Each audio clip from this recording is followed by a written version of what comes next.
Hi everyone, welcome back to Gardening from Square One. And if you are new here, welcome.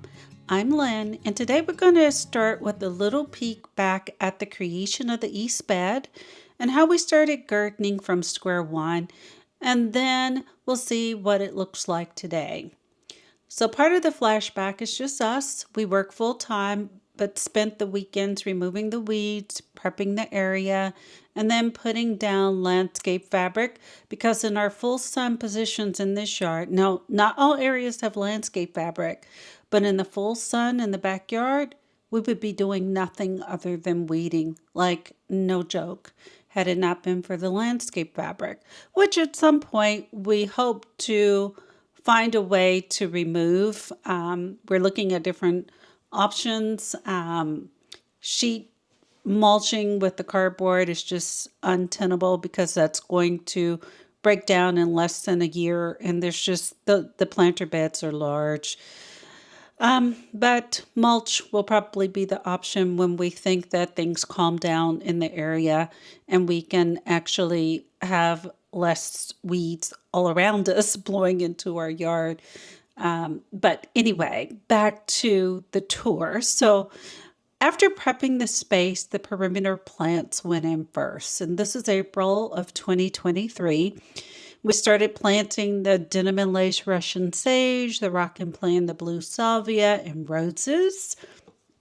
We love roses.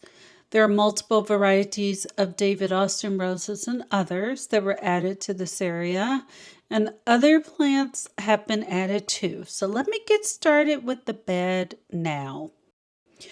So the method to the madness is the first 7 feet from the fence are all evergreens for privacy.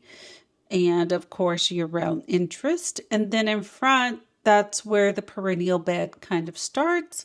And of course, here are the gorgeous rock and plant, the blue salvia out front. And then at the bottom, here on the bottom, I added some yarrow. I think these are called buttonbush yarrow. They will have white blooms in front of the dark blue rock and plant, the blue salvia, which become quite large here, like definitely 4 feet in height and about the same in width in one growing season. And then here are the denim and lace Russian sage and a close-up. You'll see the roses are about to start blooming again behind the denim and lace Russian sage. That is Olivia Rose Austin with all of the red on the top. This rose has gorgeous disease-resistant soft pink blooms. It is a stellar performer here in Zone 8B in my hot climate. And then, of course, there's other roses. Here are David Austin roses, Bishop's Castle, Charles Rennie McIntosh. There's also a sensuous in this space. This bed is still a work in progress, and plants aren't mature. This spring, I started adding plants to the very front of this bed. We're putting things like, for example, this gorgeous, lo and behold, pink butterfly bush.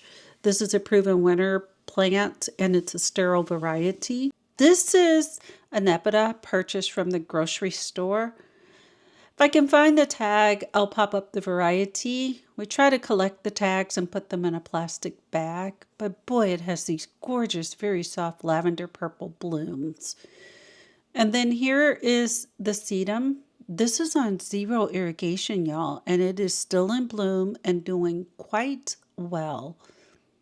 So here's a look back pointing south. You can see the gorgeous rock and plant, the blue salvia. It is always the star of this show here that everyone gravitates towards. It is overall a dark blue, pink, lavender, and white color theme. This tiny plant right here is just added. It's another Cathedral Bells rose, which you can barely see it. And then over here in the corner, I picked up this rock rose at our local grocery store too. It is a cistus. I think that's the botanical name. And look at the gorgeous hot pink blooms that this one will have. This plant in Zone 8B and higher can be evergreen, but is usually at least semi-evergreen and is very drought tolerant. We water it right now when the top inch or so is dry because it's new, it's not established yet. But ultimately, we think it's one that will not need to be on irrigation. It's also kind of at a low point for the east bed drainage, so that can help too. Now, this is Nuevo Leon Salvia Gregii. Look at the gorgeous purple little tiny flowers on this one. I'm curious to see how this one performs as it continues to mature, as it is a baby too, just added this spring of 2025. So that is a brief tour of the east bed. We will be providing updates as I continue to add plants to the front of this bed, and as the roses and everything else continues to take off. And then there's a lovely green backdrop behind everything. I'm optimistic, and thank you for watching. I hope you have a great day in your garden. Bye.